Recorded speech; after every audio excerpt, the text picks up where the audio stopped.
फणीन्द्रमाता मुकुटीधराणि कारुण्य सिंधू भवदुःखहारी तुझवीण शंभो मज कोणतारी। महाशिवरात्र, आज महाशिवरात्र आहे। महाशिवरात्र म्हणजे शिवाची महान रात्र। शिवरात्रीचे महात्म्य वेगळंच आहे। प्रत्येक मराठी महिन्यामध्ये 14वा दिवस हा शिवरात्र असतो, पण त्यातल्या त्यात माघ महिन्यामध्ये येणारी शिवरात्र महाशिवरात्र म्हणून ओळखली जाते।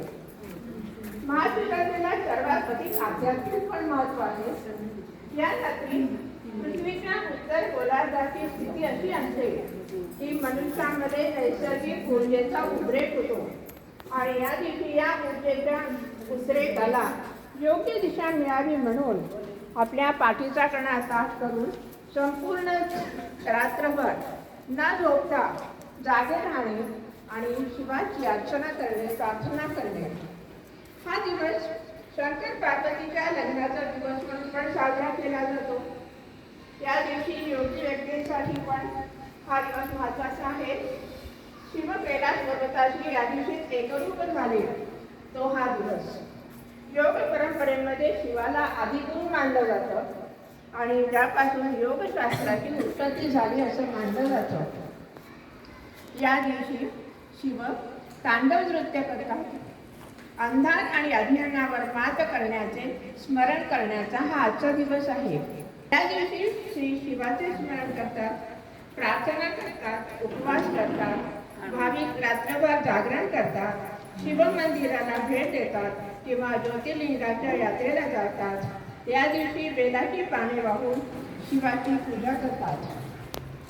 या दिवशी शंकराने समुद्र मंथनामधून निर्माण झालेले विष हलाहल प्राशन करून सृष्टी वाचवली अशी ही एक पौराणिक कथा आहे, प्रचलित आहे आणि त्यामुळे त्यांचा गळा निळा झाला म्हणून त्याला नीलकंठ असे नाव मिळालं।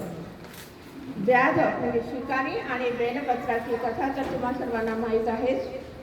एका जंगलामध्ये उपाशी राहिलेल्या आणि शिवपिंडावर अनमधानाने बेलपत्र अर्पण केलेल्या शिकाऱ्याची कथा।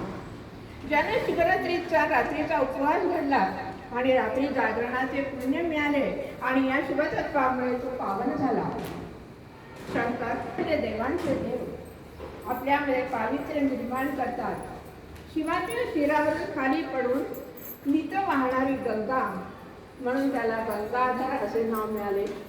चंद्राची शीतलता म्हणून चंद्रशेखर म्हणतात। शंकराचा तिसरा डोळा म्हणजे आपल्याला विवेक दृष्टी देतो। शंकर शिव रुद्राक्ष माला घालतात। रुद्र म्हणजे शिव आणि अक्ष म्हणजे आख डोळा। त्याच्या डोळ्यातून निघालेले अश्रू जिथे पडले तिथे रुद्राक्षाचे झाड उगवले आणि त्या झाडाला पवित्र मानलं जातं। तेथे रुद्राक्षाचे झाड आणले आणि त्यामुळे त्याला पवित्र मानलं जात आहे। नकारात्मकता दूर करून सकारात्मकता निर्माण करणे हे याचे काम। आपल्याला हा निर्भय करतो। रुद्राक्षाचा मणी हा अतिशय तेजस्वी आणि आपल्याला ऊर्जा देणारा तो आपल्याला निर्भय करतो। त्रिशूल म्हणजे काय? शंकराच्या हातात असणारं त्रिशूल म्हणजे इच्छा, संघर्ष आणि ज्ञानाचे प्रतीक आहे। परिश्रम करून ज्ञान मिळवणे, संघर्ष करणे हे ते शिकवतो। नंदी हा शंकर भगवानाचा सिक्युरिटी गार्ड सारखा आहे आणि तो त्याचं वाहन आहे। तो किती सजगपणे उभा असतो, नेहमी तो अगदी सावधगिरीने निरीक्षण करत असतो आणि सावधगिरी हे आपल्यामध्ये तो निर्माण व्हावे म्हणून शिवाची मनोभावे पूजा केली पाहिजे। शेवटी मी म्हणेन की शास्त्राभ्यास नको, श्रुती पडू नको, तीर्थासी जाऊ नको, योगाभ्यास नको, व्रते मख नको, तीव्रे तपे ती नको, काळाचे वयमानसी धरू नको, दुष्टास शंकू नको, ज्याची या स्मरणे पतित तरती तो शंभू सोडू नको, तो शंभू सोडू नको। हर हर महादेव।